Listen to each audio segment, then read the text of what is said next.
மகளிர் குழு ஆரம்பிக்கிறதுக்கு முன்னாடி வெளி உலகமே நாங்க தெரியாம இருந்தோம். மகளிர் குழு ஆரம்பிச்சதுக்கு அப்புறமா தான் இன்னைக்கு ஒரு ஹாஸ்டலே எடுத்து ரன் பண்ற அளவுக்கு நாங்க வளர்ந்துருக்கிறோம்.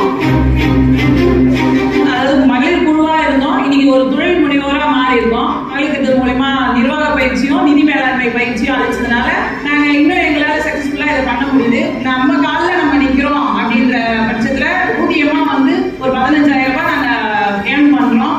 இப்ப மகளிர் குழுனா நம்பிக்கை, நாணயம் அந்த மாதிரி வங்கியிலே வந்து நம்ம கூப்பிட்டு கொடுக்குற அளவுக்கு நாங்க உயர்ந்திருக்கிறோம். இன்னைக்கு லோன் வாங்கினாலும் எங்களால கட்ட முடியும் அப்படின்ற தன்னம்பிக்கை எங்களுக்கு கொடுத்துருக்காங்க. மகளிர் குழுவாலையும் இந்த விடுதியை நடத்த முடியும் அப்படின்னு ஊக்குவித்து பொருளாதார ரீதியாகவும் முன்னேற வைத்த மகளிர் திட்டத்துக்கு நன்றி.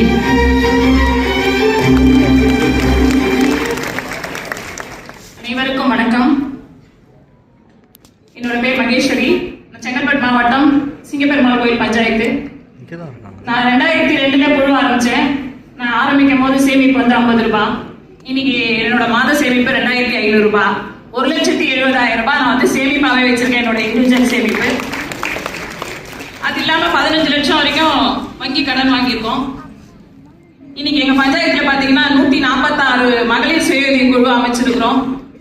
இது எல்லாம் நல்ல முறையில செயல்பட்டு வருது. இன்னைக்கு வந்து நான் இங்க நிக்கிறேன்னா ஒரு தொழில் முனைவோரா. இதுக்கு காரணம் நான் வந்து பயிற்சி தான்.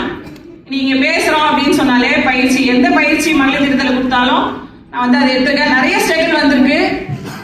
ஒரு பிஎல்எஃப்ல செக்ரட்டரியா இருக்கிறதுக்கு நிறைய ஸ்ட்ரகிள் வந்திருக்கு. அதெல்லாம் தாண்டி ஒவ்வொரு தடவையும் மகளிர் திட்டம் எங்களை வந்து பூஸ்ட் பண்ணி நல்ல முறையில செயல்படுத்திட்டு வரோம். இன்னைக்கு வந்து ஒரு ஹாஸ்டல், அதாவது பெண்கள் வந்து எல்லா தொழிலும் செய்யலாம்.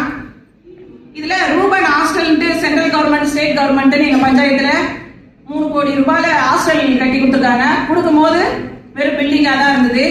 இன்னைக்கு அந்த பில்டிங்ல 150 பேர் வந்து தமிழ்நாட்டில் உள்ள அனைத்து மாவட்டங்கள்லயும் வேலை தேடி வரும் உமன் மென் எல்லாருக்குமே விடுதியில தங்குற வாய்ப்பு, குறைந்த வாடகையும் குறைந்த அட்வான்ஸ்லயும் ரொம்ப சுத்தமாகவும் பாதுகாப்பான ஒரு விடுதியை வந்து மகளிர் குழுவால நாங்க நடத்திட்டு வரோம். 20 குழுல இருந்து, இப்ப எல்லாம் தனியா இண்டிவிஜுவல் தான் சொல்றாங்க. ஆனா 10 குழுல இருந்து 2 பேரை எடுத்து போட்டு இன்னைக்கு லேடிஸ்க்கு வந்து ஒரு 20 பேரும் ஜென்ட்ஸ்க்கு ஒரு 20 பேரும் வேலை வாய்ப்பு உருவாக்கி இருக்கிறோம். அவங்களுக்கு நாங்க சம்பளம் கொடுத்துட்டு இருக்கிறோம். நாங்களும் வந்து ஜிஎஸ்டி கட்டுறோம். அது மட்டும் இல்லாம ஒரு 15,000 ரூபாய் எல்லாருக்கும் சேலரி போட்டு கொடுத்துருக்கோம். 2-3 ஷிப்ட்ல வேலை கொடுத்துட்டு இருக்கிறோம். ஜென்ட்ஸ் வந்து லேடிஸ் ஹாஸ்டல் லேடிஸ் நடத்துறது வந்து பெரிய விஷயம் இல்லை. ஆனா ஒரு ஜென்ட்ஸ் ஹாஸ்டல்ல லேடிஸ் நடத்துறது ஒரு ரொம்ப பெரிய விஷயம். அது நாங்கள் சக்சஸ்ஃபுல்லா நடத்தி வரோம்.